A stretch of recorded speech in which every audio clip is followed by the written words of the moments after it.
So now we're on cash flow, our final statement.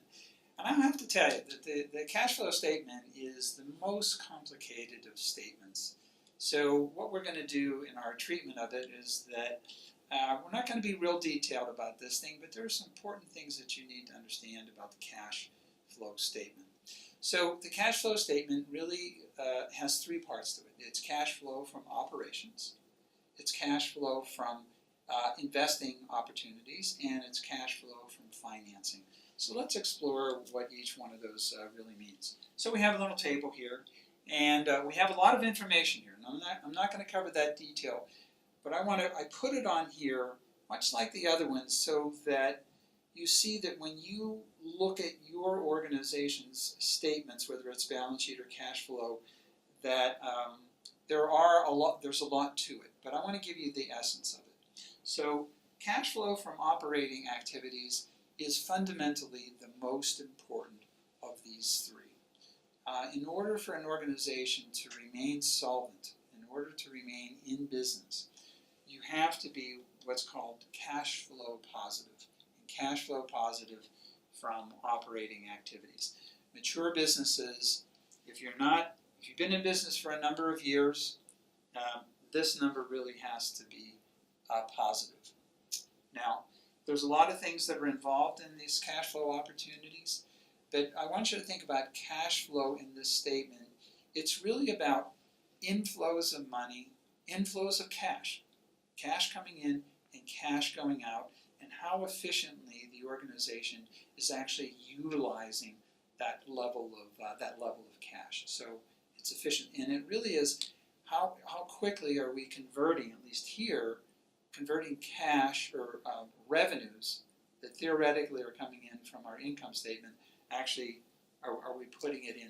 Are we actually banking it? So income from operating activities, very, very important. Now think about the cash flow statement is that it has a lot of things that seem to be counterintuitive. There are brackets. You can see brackets that we have on some of these numbers. Those brackets simply mean it's a negative number. And sometimes in a cash flow statement, things that are negative are actually positive. So let me show you an example. So when we talk about cash flow from investing opportunities, you can see that this is a negative number. It's a negative 185. You say, well, that doesn't sound very good. I mean, cash from it's not like our investments aren't doing very well. Well, investing activities are really things. It's not classic investments like you're going to invest in the stock market. It's investments in the business. So when we talk about property, plant, and equipment, those things are things that actually we're purchasing in order to make money. So when we see a negative number when it comes to property, plant, and equipment, and generally from investing opportunities, that's actually a positive. So a negative turns out to be a positive. So if this number were a negative, we'd say, wait a minute, so we're actually selling assets. So we're selling things off. So it might look positive, but it's an indication that there may be some issues. It's at least enough to sort of put up a flag. So you can go back to your organization and say, well, look, what's this number? Is this number positive? And what about our investing activities? So are we investing actually in the business? And if you see this number, if you look at it, the trend line, is that trend, are we investing more, investing less?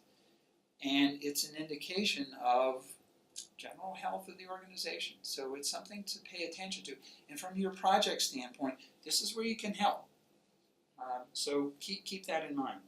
So the last thing is financing activities. Now the financing activities is things like actually bank loans. I mean, this is sort of money that we actually have to go out to our banks and pay some interest on, so we can see our credit line, and we have long-term debt, we have short-term debt.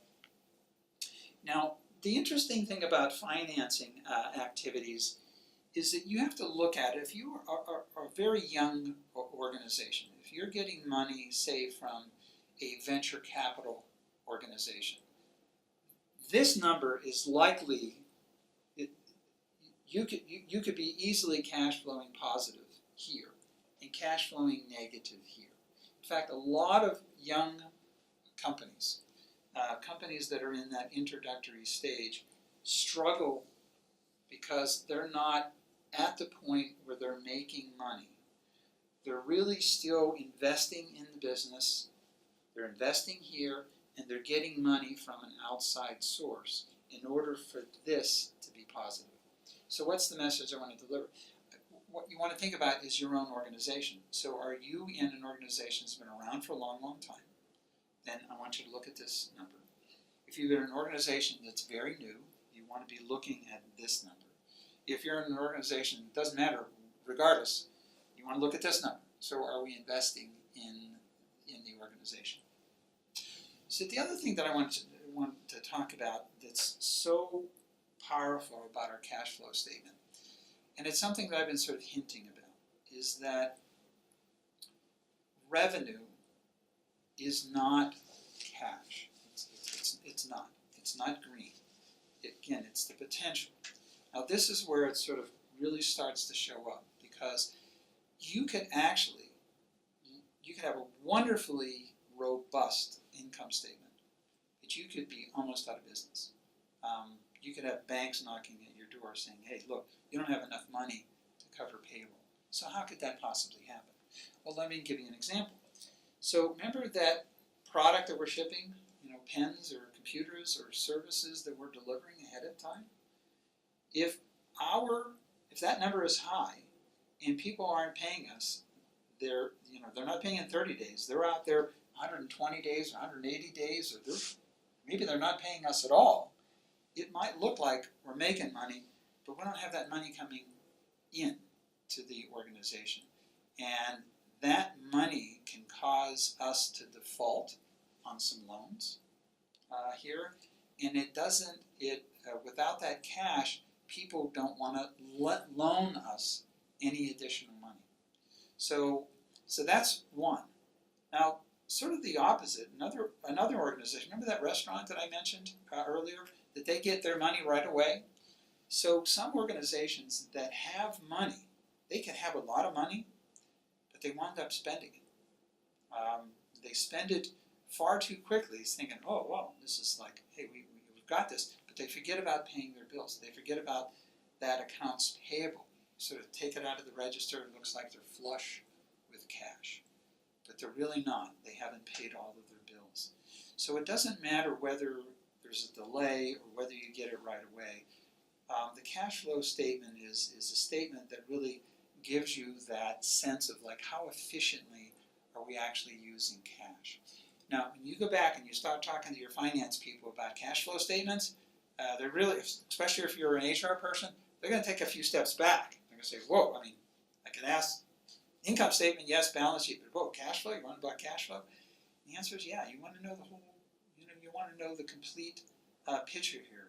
Is, again, good financial steward, intentional leader, at least has enough going, and understanding enough about money coming in, money accounted for, decision making, to give you a reminder here, because you're going to be making better quality decisions with this level of understanding.